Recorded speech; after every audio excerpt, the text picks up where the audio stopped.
Despite this issue featuring in previous Moko kuom jokanyo mag kweth jodongo mag Njiru Ncheke e kaunti ma Meru owuok oko ka kwedo gino mane moko kuom gi otimo mar yango jalup gavana ma Meru Isaac Mutuma kaka jatend Meru kar gavana ma Meru Kawira Mwangaza.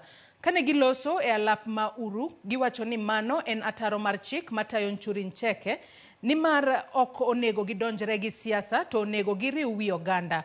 Gimedo ni gionge gi teko mar siro ng'ata e lemo mag siasa. Jodongo go bende wacho ni gisiro ten Kawira Mwangaza kendo onego omiye thuolo mar tiyo ne kaunti ma Meru.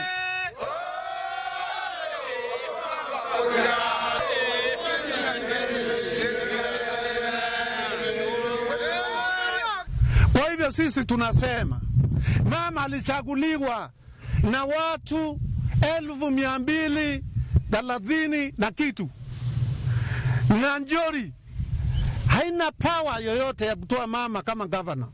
Mama ni gavana na ataendelea kuwa gavana kwa sababu alipigiwa kura. Wewe wenyewe wanajua impeachment ikitokea na Kawira aende nyumbani, gavana deputy ndiye atakuwa gavana. Sasa hatujafika hapo. Mbona wanaweka yeye ni gavana na bado ni deputy? Leo kama wasema Njiru Ncheke watigania, tunasema Mutuma ni deputy, gavana ni Kawira.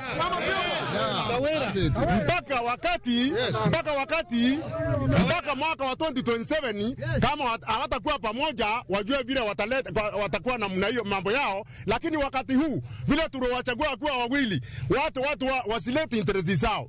Gavana amechaguliwa na kura zetu. Wale wameenda kutawadha mtu mdogo wa gavana kumwambia eti akalie kiti ya gavana. Na gavana hajakufa, gavana ako. Mwambieni Njiru Ncheke haina hiyo mandate. Jambo lingine, Kenya yote wakati kura zilitangazwa ilijulikana Madam Honorable Kawira ndiye gavana. Jaten kweth manoka e od bura Opio Wandai olero ni governors mag ODM